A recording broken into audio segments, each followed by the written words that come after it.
this lovely piece called Three Jolly Fishermen, students are learning the upbeat for the first time. Some pieces do not have a full measure at the beginning. An upbeat is a note that comes before the first full measure. So the very first measure of 4/4 time only has one beat in it.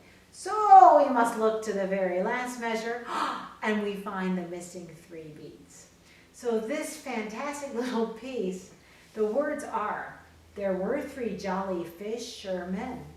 There were 3 jolly fishermen. Fisher, fisher, men, men, men. 2 were stout and 1 was thin. There were 3 jolly fishermen.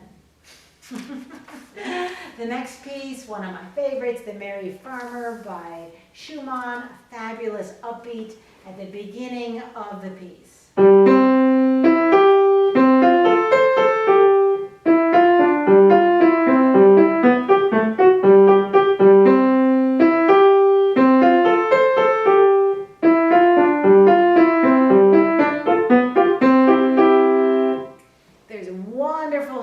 Information about Robert and Clara Schumann, and in this piece the student has to move their thumb of their right hand and their third fingers back and forth to several different positions, which is fantastic. Okay, so now the students learn the C 5-finger position and the 1 chord. Papa Haydn is smiling to the piano students and he says, let's learn the C 5-finger pattern and chord today. Play a C 5-finger pattern followed by a C chord. It is a blocked chord because 1, 3, and 5 notes are played together. All right, so now Waves at the Shore, students are learning what broken chords are.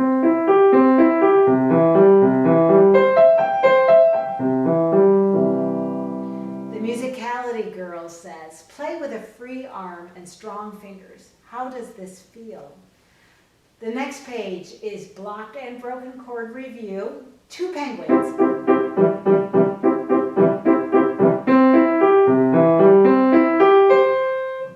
And then the C warm-up. Here the students can do so many things. They can play the C warm-up staccato. They can play it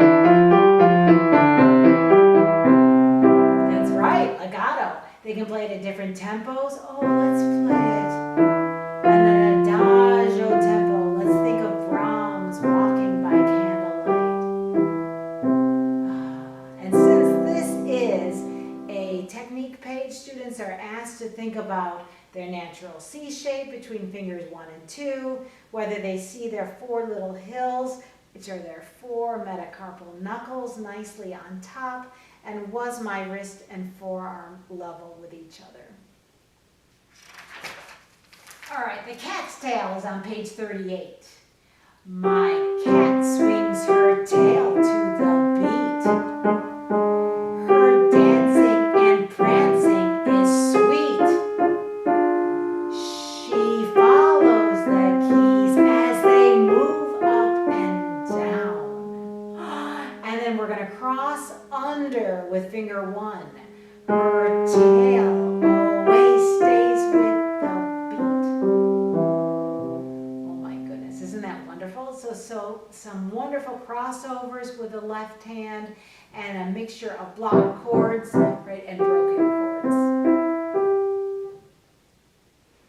On page 39 is Mozart, and he is teaching our students about tonic and dominant 7th chords.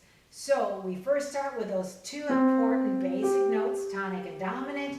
Then Mozart shows a full dominant 7th chord because we all want our students to understand why it's called 7, right? Because there is a 7th interval between G and F, and there are 4 notes to this chord. All right, so that is why it's a dominant 7th chord. And to make it easier to play, we put the G from the very bottom up at the top, and we play only 2 notes, the F and the G.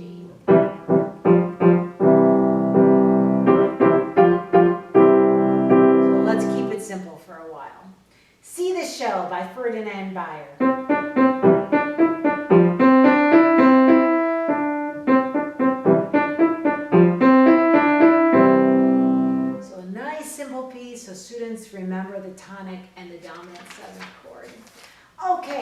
want to play a piece for you from Unit 6 of the recital book.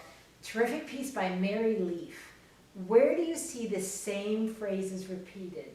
Mark them with a check. So again, discovery learning, so students start to understand form before they actually learn the definition of it.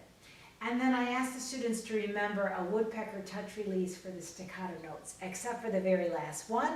And I'm going to put in a kickoff touch release there. So again, let's remember the hand finger starts on the key and the wrist and the forearm kick forward and off the keys. And you'll notice the little icon is a foot that's kicking a ball, right? So if we're kicking a ball, we want to make sure that our ankle stays in line, right, with our foot and our lower leg so that the ball goes forward and not backwards or up.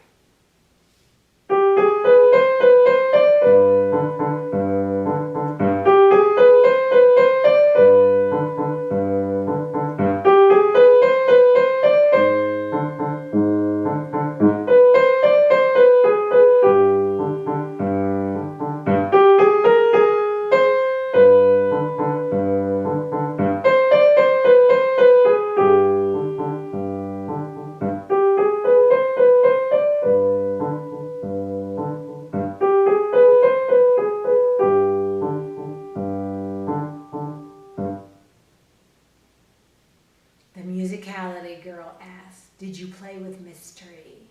Can you memorize this piece?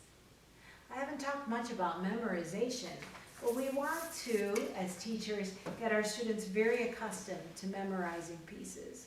So let's always have one or two pieces that the student is memorizing with all of the other repertoire pieces that they're learning. So if they're learning anywhere from 4 to 8 pieces per week, then have them be working on some review pieces that they are memorizing. Because it's always good for when people come over, the parents ask if the student can sit down and play something by memory. It's fantastic. And it also is much easier for students to memorize when they're older, when they have memorized from the very beginning, as you know.